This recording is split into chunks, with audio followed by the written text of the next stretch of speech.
Thug's last chance to save his family turns into a deadly fight for survival. Today, I'll recap an action-star thriller film, Absolution, so keep your eyes wide open and stay safe. The film opens with a tough guy, Thug, parking his car down the street from the house he's renting. He tells us a story from when he was 9 years old. He got into a fight with a boy at school, and his father said, "Don't be a coward." So, Thug beat the boy up badly. His father later said, "Maybe you're not a coward after all." Thug goes with Kyle Connor, the son of his boss, mob boss Charlie Connor, to a fishery to talk about a business deal with a supplier. The supplier seems ready to make the deal, but when Kyle asks what the product is, the man gets angry and almost starts a fight. The man notices Thug standing quietly and makes a joke about his age, while his partner looks like he's ready to throw punches. Thug steps in and warns the man to calm his partner down before he hurts him. The man smiles, and in the end, they finish the deal with Kyle. As they leave, Kyle scolds Thug for speaking up and threatening violence. However, Thug can tell Kyle is new to all this and doesn't really know what he's doing. "If you want to be a boss one day, you need to start acting like one," Thug tells him. While they're driving, Thug tries to light up a cigarette, but Kyle tells him not to smoke in his car. Kyle scoffs, and Thug warns him that his cocaine habit will only bring him trouble. Thug heads to a mattress store, which is really a front for Charlie Connor's true business. Inside, Charlie talks to Thug about how the deal went. Thug tries to cover for Kyle, saying he got a good deal, but Charlie sees right through him. He knows Kyle isn't up to the task. "Kyle went to college and got a degree," Charlie says. "He wanted his son to become a lawyer, something to be proud of. But Kyle chose to join the family business, even though Charlie doesn't think he has what it takes." Charlie gives Thug his next assignment, but Thug starts to forget some important details. When Charlie asks if he's okay, Thug lies and says he's been having bad headaches. Outside, Thug goes to his car and pulls out a notepad where he's been writing down important information.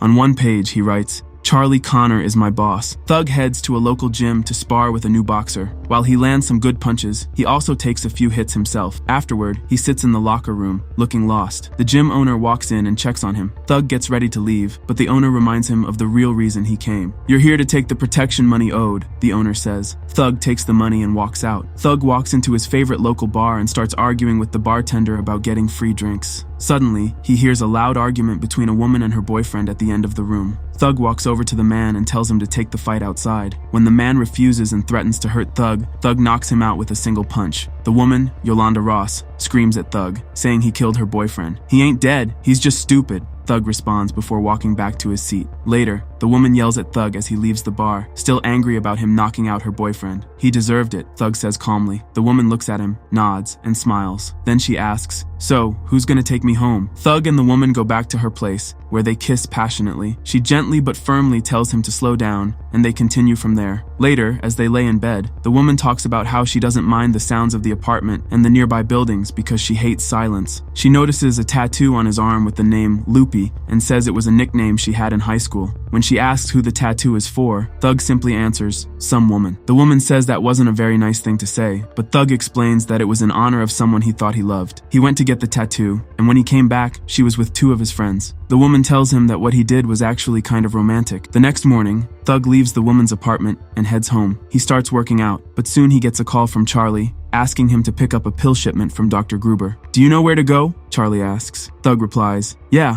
I got it." Thug then looks through his notebook to double-check the details. At the office, Dr. Gruber tries to argue about the price of the pills, but Thug quickly shuts him down. As Thug gets ready to leave, he asks Dr. Gruber about his memory problems. "You should probably see a doctor who specializes in that right away," Dr. Gruber replies. Thug goes to see the doctor. During their meeting, she tells him that he has CTE, a brain condition, and he may only have a few years before he can no longer take care of himself. She asks if he has kids, and he answers, yes. The doctor explains that she's asking because eventually he will need full-time care. Thug pulls up to his house and parks his car. Struggling with his future, he takes out a gun, planning to end his life. But then, he looks over and sees a young girl. She gives him the middle finger and a smile, and that's enough to stop him from going through with it. This moment also pushes him onto a new path, one where he tries to make things right. Back at his house, Thug picks up the phone and calls his daughter, Daisy. Daisy isn't happy to hear from him. She tells him she wants nothing to do with him and refuses to see him. Thug tries to ask about his son but can't remember his name. "You mean Colin, Dad?" Daisy asks. Thug says yes, and asks for his address. Daisy's reply shocks him. He died 2 years ago. Thug is stunned and asks why no one told him. Daisy snaps back, saying if he couldn't even remember Colin's name, what difference does it make? Thug asks where Colin is buried. Frustrated, Thug slaps his head. Fucking idiot, he mutters to himself. The next morning, Thug goes to the cemetery. After searching for a while, he finally finds his son's gravestone. He clears away the grass and dirt in frustration. Taking a moment to gather himself, he turns to leave and yells at a caretaker, "You should take better fucking care of this place." Thug goes to his daughter's house and sees a for sale sign on the door. He walks around to the back and finds Daisy. Daisy is not happy to see him. Thug says he just wants to spend time with her and maybe take her out to dinner one night. He soon learns that he has a granddaughter, Katie,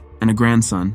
Thug asks why she's selling the house, and Daisy laughs in his face. "I was renting, and the owners are selling it out from under me," she tells him. Thug tries to explain his past actions, but Daisy won't hear it. She tells him he was an asshole, just like the fathers of his grandkids, part of a whole generation of assholes. Thug asks again to take them to dinner, but Daisy just tells him to get lost. That night, Thug falls asleep and dreams that his house is flooding like the ocean. When he wakes up, he finds himself lying on his bed, which feels like a boat, and he sees the image of his father standing there. Thug is shocked and surprised to see him. "Are you still mad?" Thug asks. "Nah, I ain't mad no more, kid," his father replies. Thug hears music playing, and his father points out a special engine that makes music like the sound of a guitar. The next day, Thug meets up with Woman, and she jokes about him being a gangster. They spend the day in bed together. Thug notices the scars around her tattoos, and she tells him they're from cigarette burns and bad boyfriends. She then sees his own scars and asks about them. Thug replies that they came from assholes too. Suddenly, Thug gets a call from Charlie and gets up to get dressed. He tells Woman he has to go to NYC. When she asks for a kiss goodbye, Thug says he doesn't have time and leaves. Thug and Kyle drive to NYC. Kyle asks for directions, knowing that Thug has been there many times before. Thug tells him to use his GPS instead. When they arrive at their destination, Thug tells Kyle to drive around the building so he can check if anything looks out of place. After checking, Thug makes the switch with their contact for a large moving truck, which they both drive away in. On the highway, Kyle asks what they are transporting, but Thug scolds him. "Jobs like this you don't want to know," he says. Suddenly, a police car pulls in behind them and Kyle panics. Thug quickly pushes him down so the cop only sees him, not a nervous Kyle, to avoid drawing attention. Once the cop drives past, Kyle sits back up in his seat and tells Thug that he will talk to his dad about the way Thug treats him. Thug responds by saying respect isn't something you just get, it has to be earned. Kyle does a bump of cocaine, and Thug warns him, "That stuff is going to make you paranoid." Thug and Kyle drive the truck to a simple house in a quiet neighborhood.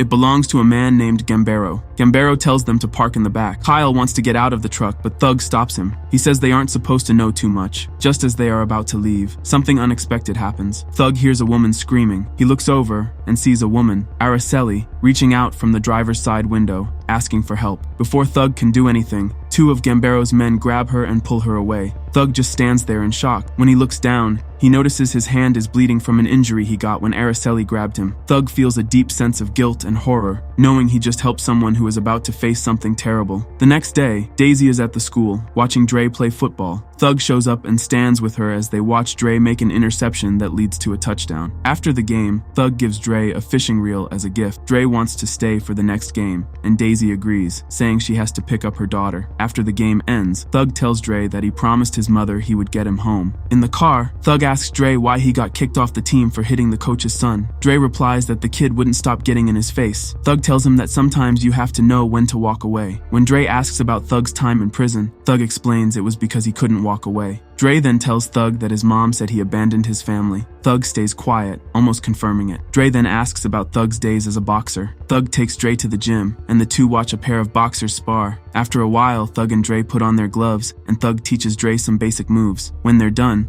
Thug drives Dre home. As they're driving, Thug asks Dre not to tell his mother about the boxing. "You're afraid of her?" Dre asks. "Damn right I am," Thug replies. "Me too," Dre says with a smirk. That night, Thug dreams about his father again. When he wakes up, he feels pain and realizes the wound from Araceli has opened up, and he's bleeding again. As he takes care of the wound, Thug starts to think about his past. He remembers how his dad used to take him fishing every Sunday, but he was never allowed in the boat alone. One week, his dad got arrested and couldn't be bailed out. Thug decided to take the boat out by himself, thinking his dad would never find out. But his father did find out, and after that, they never went fishing again. "He took it away to punish me," Thug says quietly. Thug looks at his bleeding hand and feels like he needs to do something about it. So he goes back to Gambero's house and asks for Araceli. When she starts to take off her clothes, Thug stops her. "I don't know why I'm here," he admits. Thug asks her if she has any family in the US and if she wants him to call them. Araceli shakes her head and says, "No, they already know about her situation. situation. She explains that she has to work off a $20,000 debt to be free and shows him a picture of her child. Thug feels uneasy but doesn't know how to help her clear the debt. "I can't help you," he says, before leaving her feeling heartbroken. Thug gets a call from Charlie, telling him he needs to collect $20,000 from a priest. When Thug finds the priest tries to run and hide, but Thug catches up to him. The priest apologizes for panicking and hands over the money. Thug then asks if the priest does confessions, but the priest says he doesn't have time for that. Just before getting shot in the head, Thug quickly realizes that the men who killed the priest were actually after him. Thug manages to take down 2 of them, but is soon cornered by a 3rd man holding a shotgun. Thug runs to his car, crouches down, and drives in reverse, running the man over. He demands to know who hired them and threatens the killer's loved ones if he doesn't answer. The killer reveals that a big guy with a spiderweb tattoo on his neck sent them to kill Thug. Thug drives away, leaving the killer to die. Thug goes to Charlie's house and hands him the money. Charlie asks, "Who were those guys and do you have any enemies?" Thug replies, "Too many to count, but none of them would go this far." He calls the attackers amateurs, not serious enough to be a real threat. Thug goes home and finds woman standing on the street nearby. After a bit of convincing, he agrees to let her come to his rental house, which doesn't have much in it. Woman notices the information about CTE, and after a moment of denial,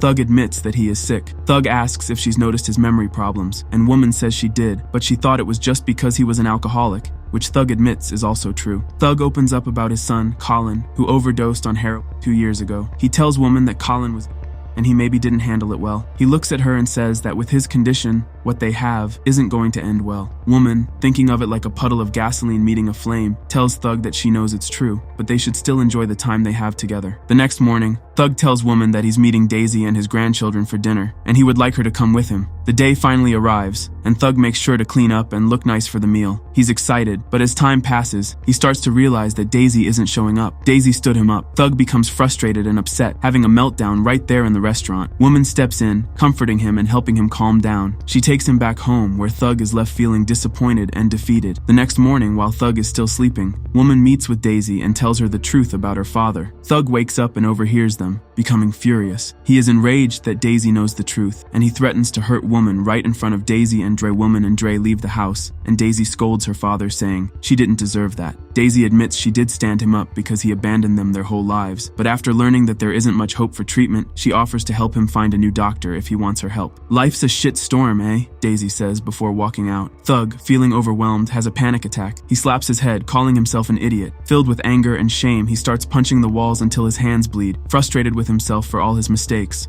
The next morning, Daisy and Dre are packing up the house when Thug shows up. Asking to talk to Dre, Thug stumbles over his words, but finally he apologizes for how he acted and tells Dre, "Don't be like me." Thug says this with a serious tone, urging Dre to avoid his mistakes. Dre listens quietly, then turns and walks down the hallway without saying a word. That night, Thug goes to Charlie's office because he wants to ask for a loan of $40,000, $20,000 to help Araceli escape, and $20,000 to give to his daughter for a house down payment. As his memory gets worse, he practices his speech over and over. When he gets off the elevator, he sees Kyle and Charlie have a new enforcer. He walks over to Charlie's desk and is told to sit down. Charlie mentions that he talked to Dr. Gruber and knows that Thug asked about his health. Thug tries to brush it off, but Charlie then fires him. Thug is shocked, saying he's fine and that he handled the 3 assassins. Charlie asks him to say his phone number and address, but Thug can't remember. Charlie tells him to leave, and Kyle sarcastically asks if he needs help finding the door. As Thug heads out, he notices the enforcer has a spider web tattoo on his neck, just like the killer said. Thug doesn't waste time. He knocks the man out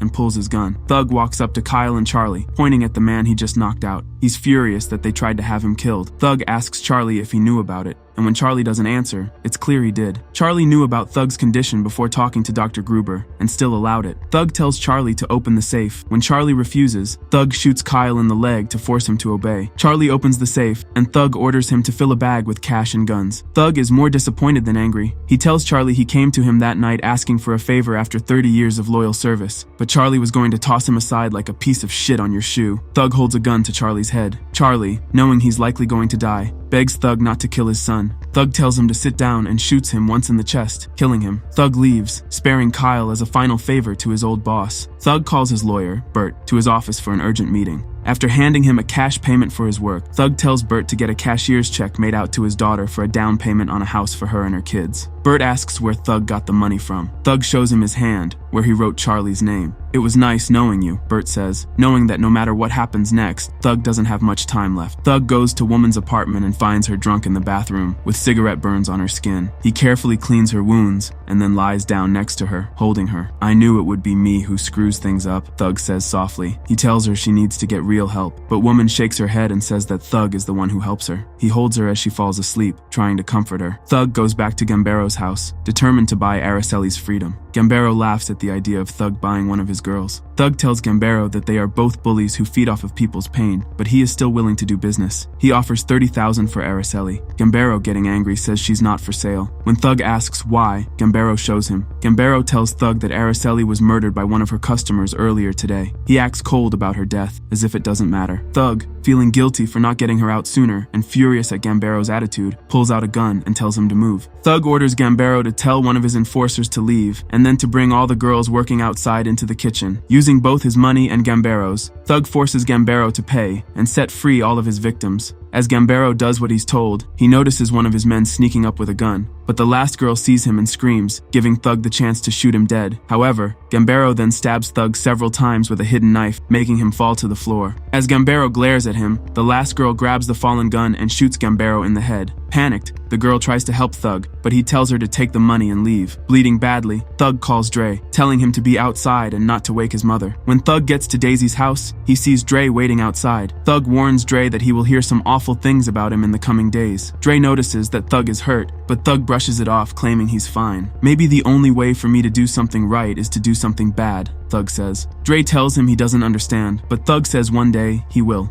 Dre comes to the window, and Thug briefly holds his hand, leaving a trail of blood on it. I tried, Thug says. He tells Dre to go back inside. Dre quietly goes, knowing deep down that this might be the last time he sees his grandfather alive. Thug drives back to his house, but instead of going home, he turns toward a nearby house. The sound of a wind chime there reminded him of a guitar. He breaks in and finds the house abandoned. As the sun rises and the wind chime swings in the breeze, Thug keeps breathing heavily, his blood spilling out. The last scene shows the ocean, hinting that Thug didn't make it. So, which awesome movie should we recap next? Drop your suggestions in the comments below and let's make it happen. Don't forget to smash that subscribe button so you never miss out on our movie recaps. We've got plenty more coming your way. Thanks for watching, and see you next time. Produced by Warner Movie Recaps.